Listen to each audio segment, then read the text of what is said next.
Au menu du Daily de ce 20 juillet, on va commencer avec les rumeurs entourant la date de sortie du futur modèle de PlayStation 5. On enchaînera avec les, tenez-vous bien, 17 000 fins possibles sur Baldur's Gate 3 et on terminera sur les notes d'Oppenheimer et de Barbie qui ont signé une semaine de folie. Côté ciné, le Daily, c'est parti.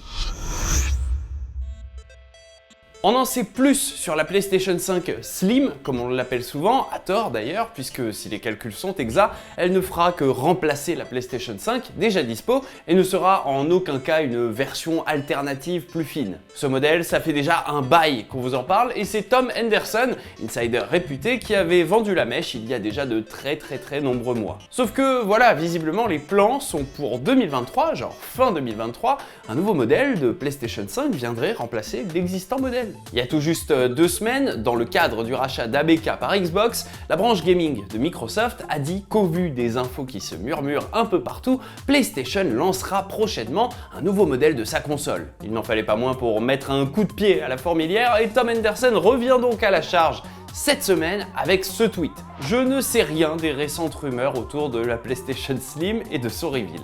Ok Tom, merci hein. Cependant, il déclare juste après, en toute logique, avec une sortie prévue pour septembre, un reveal devrait arriver très vite. Pour ce qui est du nom du modèle, Slim ou pas, je pense qu'elle s'appellera juste PS5 et sera présentée comme un modèle amélioré. Je pense que ce nouveau modèle remplacera complètement l'actuel et que les dernières unités du châssis produit jusqu'à présent arriveront en magasin en fin d'année. Il précise d'ailleurs en commentaire qu'il a pu voir les photos des prototypes et quand on lui demande à quel point cette console sera slim, il évoque des dimensions légèrement différentes. Pour rappel, d'après ces informations et depuis déjà plusieurs mois, Tom Henderson parle aussi d'un modèle PS5 avec un lecteur de disque détachable. Ça permettra à Sony de mieux organiser sa logistique en réduisant notamment le packaging et en uniformisant sa gamme de production, qui aujourd'hui encore comporte 2 modèles de PS5, l'un avec et l'autre sans lecteur. Quoi qu'il arrive, l'attente ne sera pas longue et l'on devrait savoir assez vite si le modèle devient officiel ou s'il est repoussé et on vous en reparlera évidemment dès qu'on aura plus d'infos. Allez, petit break dans l'actu, vous le savez peut-être, mais cette semaine on fête un anniversaire spécial, celui de Final Fantasy X. Ça ne nous rajeunit pas, mais il est sorti il y a 22 ans et pour fêter ça, Square Enix a annoncé une nouvelle lignée de figurines Play Arts. Pour à peu près 120 €, hors frais de port quand même, vous pouvez précommander cette nouvelle version du duo emblématique de héros de Final Fantasy X, Yuna et Tidus, ayant respectivement 26 et 28 articulations pour une taille d'à peu près 10 cm de haut chacun. Est-ce que ça vous donne envie? Quant à moi, je me lancerai bien dans une énième run de ce FF de cœur, et en attendant, place à la seconde news du jour. Si vous ne savez pas quoi faire en août, moi je vous le dis, sur PC, il y aura clairement de quoi passer des milliards d'heures, avec notamment Baldur's Gate 3 qui sort enfin de son accès anticipé. Pour rappel, on avait testé le jeu au lancement de son Early Access, ça avait pris 14 sur 20 et on avait vraiment hâte de voir ce que les talentueux développeurs de chez Larian, à qui l'on doit les Divinity Original Sin 1 et 2, allaient préparer pour ce 3e épisode de la saga emblématique Baldur's Gate. C'est une franchise divine du RPG européen qui s'est imposée sur PC dans les années 90-2000 avec 2 jeux d'une densité incroyable. Voir revenir la licence chapeautée par les développeurs belges de chez Larian, c'était donc gage de qualité et on va enfin pouvoir être fixé. À partir du 3 août sur PC, les joueurs pourront savourer cette nouvelle aventure en solo comme en coop et il faudra attendre le 6 septembre sur PS5 pour pouvoir y goûter sur console. Le jeu arrivera par la suite sur Xbox, mais pour l'instant la cible négociée c'est la PS5. De toute façon sur Xbox, début septembre, il y a Starfield, donc tout le monde aura clairement de quoi kiffer. Pourquoi on vous reparle de Baldur's Gate 3 cette semaine? Non, ce n'est pas pour une romance entre un ours et un être humain cette fois-ci, mais bel et bien pour le nombre de fins dont dispose le jeu. Les développeurs ont affirmé que plus de 17 000 variantes de la fin sont à dénombrer dans le titre. Évidemment, on ne parle pas ici de cheminements extrêmement différents, mais quand même, ça veut dire que la trame dispose de suffisamment d'embranchements narratifs pour vous et vos équipiers, et qu'une expérience ne se conclura pas exactement de la même manière pour vous ou pour vos amis. Pour tout vous dire, la fin est un point scénaristique qui a demandé plus de 6 mois de travail à l'une des autrices qui travaille sur le jeu, comme quoi parfois on se plaint d'une fin expédiée, ça devrait pas être le cas ici. Si vous n'en pouvez plus d'attendre, sachez que cette semaine, une vidéo de 11 minutes de gameplay de Baldur's Gate 3 a été diffusée. Elle concerne uniquement la création de personnages et toutes les variantes qu'on peut y retrouver. Également dans les dernières actus, sachez que le jeu vous demandera lors de la sortie de la 1.0 de commencer une toute nouvelle aventure si vous voulez bénéficier des derniers ajouts. En effet, ceux qui ont commencé l'acte 1 du jeu et qui jouent donc en Early Access depuis parfois 2 ans devront redémarrer une partie pour continuer l'aventure et ne pourront donc pas poursuivre leur épopée.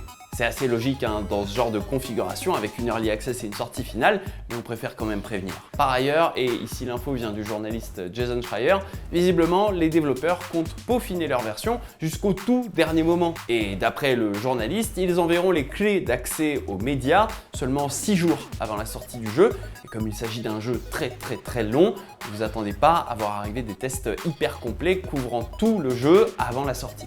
De notre côté, on vous tiendra évidemment informé dès qu'on aura plus d'infos là-dessus. Et je vous pose cette question, en conclusion, est-ce que c'est un jeu que vous attendez? Vous pouvez me répondre dans les commentaires.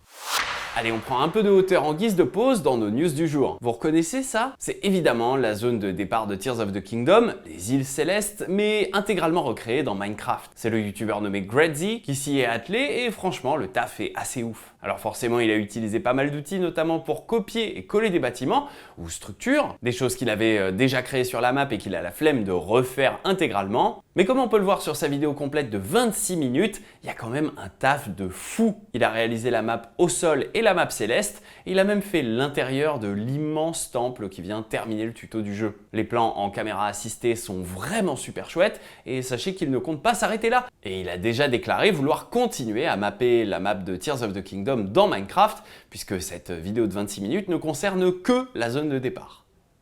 En attendant sa prochaine vidéo, nous on passe à la 3e news du jour. Cette semaine au box-office, ça va être très serré. D'une part, il y a Barbie avec Margot Robbie, Ryan Gosling réalisé par Greta Gerwig. Et d'autre part, il y a Oppenheimer avec Cillian Murphy réalisé par Christopher Nolan. Le moins qu'on puisse dire, c'est que les deux films sont très différents et semblent tous deux être des réussites. Vous en faites pas, on va rien spoiler si vous comptez aller les voir. Les notes sont donc assez élevées pour les deux films. Oppenheimer se prend 95% sur Rotten Tomatoes, Barbie est à 89% sur ce même site. Sur Metacritic, c'est plus mesuré, 90 sur 100 pour Oppenheimer et 81 sur 100 pour Barbie. Bon, si les deux films ont l'air vraiment excellents dans leur critique au global, vous le savez, j'aime bien aller voir surtout ce qu'on reproche au film, et on va donc se pencher sur les critiques négatives. Pour Barbie, en dehors des notes positives, on remarque pas mal de gros médias américains qui n'ont pas été emballés par le film. Le Time, le Wall Street Journal, le Hollywood Reporter et le Guardian pour le Royaume-Uni ont par exemple mis entre 50 et 70 sur 100. Globalement, ça critique un peu l'écriture et notamment les gags qui ont lieu dans le monde réel,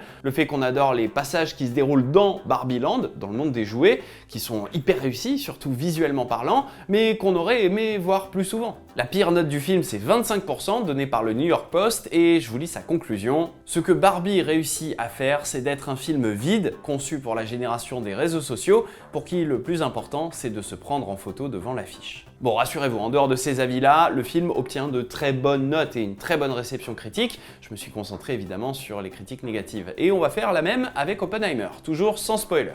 Le film sur Metacritic capitalise que 6 notes en dessous des 70. Tous, même les plus critiques, saluent quand même la perf visiblement magistrale de Cillian Murphy et le soin du détail apporté par Nolan pour sa toute première histoire 100% vraie, son premier biopic dédié au père de la bombe atomique. Toutefois, le Boston Globe ouvre sa critique par « Oppenheimer fonctionne mieux pièce par pièce qu'en tant que tout ». Et tacle ici les choix narratifs effectués sur certains moments du film, surtout sur le dernier tiers visiblement, qui fait pas mal débat sur Twitter. Critique visiblement partagée d'ailleurs par les médias comme Vanity Fair, le Film Stage ou même par Variety qui titre que le film ne nous amène pas forcément au Big Bang qu'on attendait en entrant dans la salle. La critique la plus acerbe est signée de Film Verdict, 55%, et voici son résumé. Avec toutes ces coupures rapides et ces ellipses, Oppenheimer se comporte comme un film qui pense ne pas avoir le temps de placer tout ce qu'il veut dire dans un temps limité de 3 heures. Nous voilà prévenus, évidemment le film chope en très grande majorité d'excellentes notes de la part des critiques et je me suis ici encore une fois concentré sur ce qu'on lui reprochait. Sur Allociné, les deux films font carton plein en critique spectateur. Oppenheimer c'est du 4.4 sur 5 5, c'est plus que les critiques presse qui sont à 3,8 sur 5. Et côté Barbie, on est sur du 3,6 sur 5 pour les critiques spectateurs et du 3,5 sur 5 pour les critiques presse. Notez en revanche que, comme sur Twitter, Barbie souffle le brûlant comme le glacé et se prend donc des notes utilisateurs assez extrêmes. Certains n'hésitant pas à mettre 0,5 étoiles, on l'imagine plus par protestation que par réelle honnêteté critique à l'égard de ce qu'ils ont vu. Est-ce que vous allez voir les deux films et si c'est déjà fait, qu'est-ce que vous en avez pensé? Dites-le nous dans les commentaires. Comme d'habitude, on termine avec le sondage. Hier, Crossable vous demandait si vous alliez jouer aux anciens Call of Duty qui reviennent désormais sur Xbox avec une mise à jour réactivant leur multijoueur.